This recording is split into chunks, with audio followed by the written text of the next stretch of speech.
Hello everyone, welcome to my channel. ఈ రోజు video ఏంటంటే టమోటా రైస్ అండి. అలాగే స్నాక్స్ వచ్చేసి ఈ రోజు నేను పప్పు చెకోడి అలాగే రాగి లడ్డు పెట్టాను. ఇవి రెండు నేను ఇంట్లోనే చేశాను. వీటి వీడియోస్ తీసాను కానీ వాయిస్ బాలేదండి. వాయిస్ ఓవర్ ఇవ్వలేదు. వెరీ సూన్ పోస్ట్ చేస్తాను.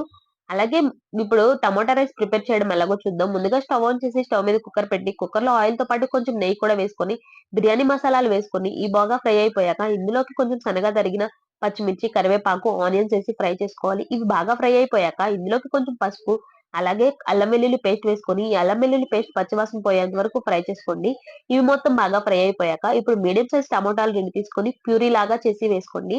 ఇలా ప్యూరీ లాగా చేసి వేస్తే టేస్ట్ బావుంటుంది. టమోటా అంతా బాగా ఫ్రై అయిపోవాలండి. అప్పుడే టేస్ట్ బావుంటుంది. ఇలా టమోటా అంతా ఫ్రై అయిపోయాక ఇందులో ఆయిల్ సెపరేట్ అవుతుంది కదా! అప్పుడు ఆ స్టేజ్‌లో కొంచెం ఉప్పు, అలాగే ఒక హాఫ్ టేబుల్ స్పూన్ కారం, కొంచెం గరం మసాలా వేసి ఫ్రై చేసుకోవాలి. ఈ మసాలాలు కూడా పచ్చివాసన పోయాక ఇందులోకి సన్నగా తరిగిన కొత్తిమీర, పుదీనా వేసి ఫ్రై చేసుకోండి. ఇప్పుడు ముందుగా నానబెట్టిన బియ్యాన్ని కూడా వేసి ఒక గ్లాస్ బియ్యానికి గ్లాసున్నర నీళ్లు చొప్పున పోసి మీడియం ఫ్లేమ్‌లోనే ఒక 2 విజిల్స్ రానిస్తే అంతే అండి. ఎంతో టేస్ట్ అయిన టమోటా రైస్ అయితే రెడీ అయిపోతుంది. టమోటా రైస్‌ని చాలా మంది చాలా రకాలుగా చేస్తారు. ఒక్కసారి ఈ ప్రాసెస్‌లో చేయండి. టేస్ట్ అయితే చాలా బావుంటుంది. వీడియో నచ్చిందా? నచ్చితే లైక్ చేసి సబ్స్క్రైబ్ చేసుకోవడం మాత్రం మర్చిపో